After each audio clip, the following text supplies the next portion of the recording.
Meus queridos, graça, paz, saúde, alegria e prosperidade a todos, da parte do Pai, do Filho e do Espírito Santo. Amém? Vamos à leitura do capítulo 6 de Isaías. Prepare o seu coração, convide sua casa, reúne os seus aí. No final nós oraremos. O texto diz assim no capítulo 1, No ano da morte do rei Uzias, eu vi o Senhor assentado sobre um alto e sublime trono, e as abas de suas vestes enchiam o templo.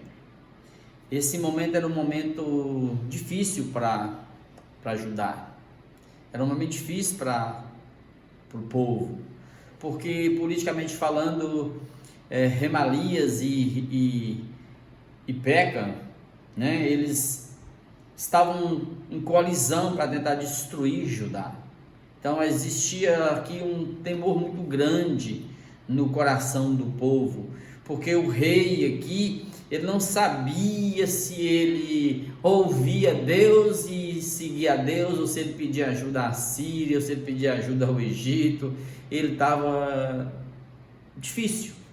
E aqui é um momento em que, no ano da morte do rei Uzias, ou seja, Uzias foi um bom rei, aqui o ano possivelmente o ano 739, 740, mas depois a soberba tomou conta do coração dele, ele se jacta um pouco, ele é atingido de lepra e ele morre.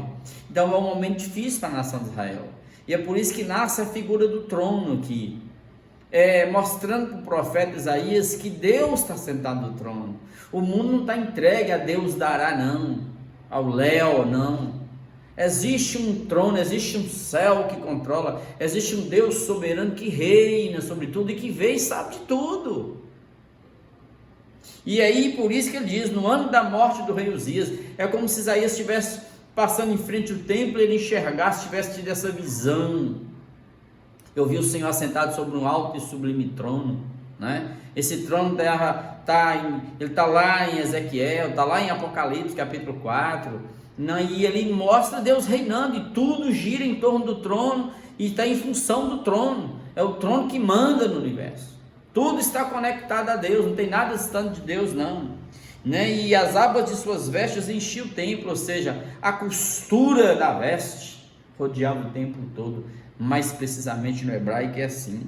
Serafins estavam por cima dele, cada um tinha 6 asas, com 2 cobria o rosto, com 2 cobria os pés e com 2 voava. Os serafins aqui são uma categoria de anjos, né? Você pode olhar lá em Ezequiel, quando ele fala, são as rodas, né, os girantes, olhos atrás, na frente, andando e voltando em todas as direções, girava, ou seja, são anjos. E esses anjos aqui não são anjos passivos não, são anjos ativos, são anjos que têm inteligência, são produtores de cultura, né? E eles vêm da palavra seraf, que significa consumir com fogo ardente, ou seja, da ideia de santidade de Deus, porque a palavra cobrir aqui vem da mesma raiz da palavra kadosh, santidade. Então a gente precisa ter noção disso aqui. Tudo está santo diante do trono de Deus. E diz o texto assim, e esses serafins assim, e clamavam uns para os outros dizendo, santo, santo, santo é o Senhor dos exércitos, toda a terra está cheia da tua glória. Então a glória de Deus não está só em Israel não está só aqui e ali não, a glória de Deus enche céus, terra e mar, todos os universos, multiversos, tudo que você imaginar, não tem nada sem a presença da glória de Deus, porque a criação revela a glória de Deus, e das glórias de Deus a maior é a do Filho que se manifestou, e vimos a glória do Filho, a glória do unigênito do Pai, é a manifestação de Deus aqui, né? As bases do limiar se moveram à voz do que clamava, e a casa se encheu de fumaça da presença de Deus. Ele tem essa visão, Isaías fica impactado, mas Isaías não se prostra, porque ele viu isso e fica ali passivo, sem ação, não, ele age, você vai perceber. Então disse eu, verso 5, ai de mim, estou perdido, porque sou homem de lábios impuros, habito no meio de um povo de impuros lábios, e os meus olhos viram o rei, o Senhor dos exércitos. Então Isaías diz, meu Deus, o que será de mim? Eu sou pecador, velho como todo mundo, habito em pecado, sou feito em pecado, habito no meio de um povo pecador, que os meus olhos viram a tua glória, porque quem jamais viu a glória de Deus e permanece vivo, permanece intacto, prostra no chão, cai no chão, aterrado, assustado, atemorizado. É por isso que sempre tem a fala de Deus dizendo: não temas, justamente por isso. Essa é a ideia. Então um dos serafins voou para mim, trazendo na mão uma brasa viva que tirara do altar com uma tenaz, como se fosse uma tesoura, como se imaginasse ele fosse lá fora, fora do Santo dos Santos, lá onde estava o templo, pegasse uma brasa viva com a tenaz, com a tesoura, viesse e tocasse a boca de Isaías para tirar o pecado. Com a brasa tocou a minha boca e disse: eis que ela tocou os teus lábios, a tua iniquidade foi tirada e perdoado o teu pecado. Então percebe-se, Isaías, você foi perdoado, você está vendo a glória de Deus, então levanta, você está perdoado. Eu estou te chamando, estou trazendo essa visão justamente para isso, para você não ficar com essa contemplação toda, essa nostalgia toda: o rei Uzias morreu, e agora o que será de nós? Quem vai dominar? Quem vai reinar? Quem vai ser o rei de Israel? Quem vai ser o rei de Judá? Não é para ficar assim lamentando, é para levantar, é para ter uma atitude positiva em relação à vida, mesmo diante do caos, porque existe um Deus que está sentado no trono, e Ele reina. Aí diz o texto, verso 8, depois disso, ouvi a voz do Senhor que dizia: a quem enviarei e quem há de ir por nós? Aí de novo vem a voz do Senhor dizendo: a quem enviarei e quem há de ir por nós? E aqui vem de novo no plural: quem há de ir por nós? Mais uma vez aparece aqui a presença da majestade plural, o Elohim que é Pai, que é Criador, o Filho que gera a vida, que salva, o Espírito de Deus que caminha conosco, nos guiando na verdade. Você sempre vai ver essa presença da majestade de Deus, desse Deus Elohim, cuidando, presente. A quem enviarei, quem há de ir por nós? É Deus falando contigo diante do caos que você está vendo. Não desanima não, Deus está te chamando para você ir semear e pregar e anunciar. E essa é a atitude de Isaías quando ele diz: disse eu, final do verso 8, eis-me aqui, envia-me a mim. Ou seja, eu fui salvo, Deus, agora eu quero servir. Deus não nos tirou do mundo para a gente ficar isolado no monte, escondido, não. Deus nos tirou do mundo para nos enviarmos ao mundo, para anunciarmos ao mundo que o mundo já foi reconciliado com Deus por meio da cruz de Cristo Jesus, não imputando aos homens os seus pecados. Não é função sua, de ninguém, apontar pecado do outro, mas de falar o quanto que Deus o ama. Essa tarefa de convencer o homem do pecado, da justiça e do juízo é do Espírito de Deus, não é minha e não é sua.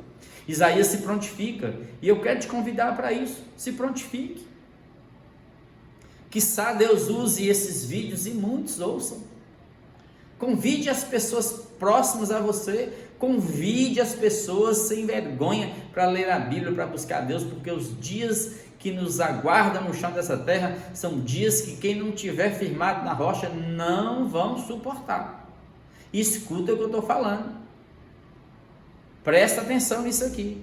Verso 9, então disse ele: vai, Isaías, e diz ao meu povo, fala a esse povo de Judá que está aí, ouvi, não entendais, vede, mas não percebeis. Ou seja, por mais que eles ouçam, que eles escutam, que eles vejam, eles não entendem, o coração está duro, e é porque Deus fechou os olhos dele, Deus tapou os ouvidos dele, Deus tirou o entendimento deles. Não, jamais, tem a ver com o coração. Deus não faz a malignidade dessa impedindo que o povo creia, não. É porque eles ficaram cegos, sem entendimento, porque rejeitaram a lei de Deus. Torna insensível o coração desse povo, endurece-lhes os ouvidos e fecha-lhes os olhos, para que não venha ele a ver com os olhos, a ouvir com os ouvidos, a entender com o coração e se converta e seja salvo.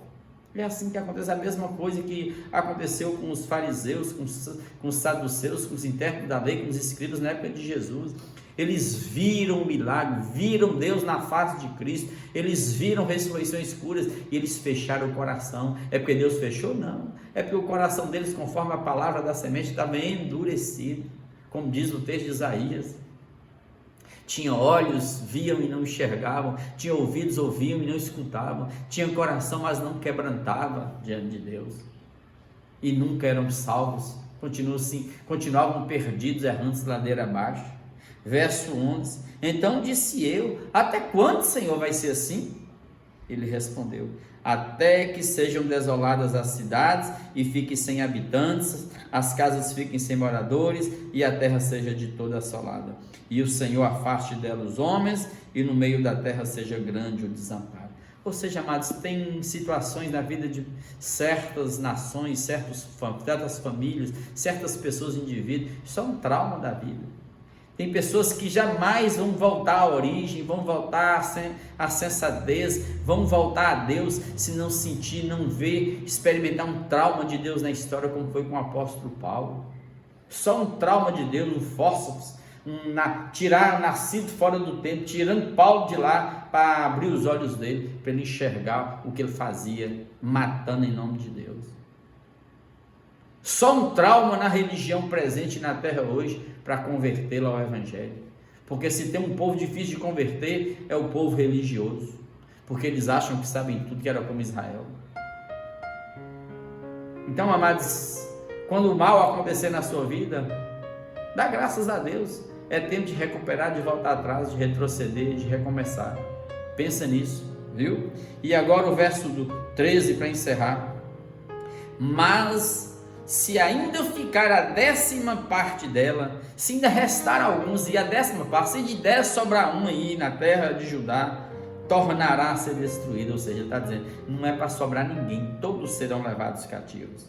Como o terebinto e como o carvalho, que eram árvores, aqui está explicando, né? Dos quais depois de derrubados ainda fica o toco, assim a santa semente é o seu toco.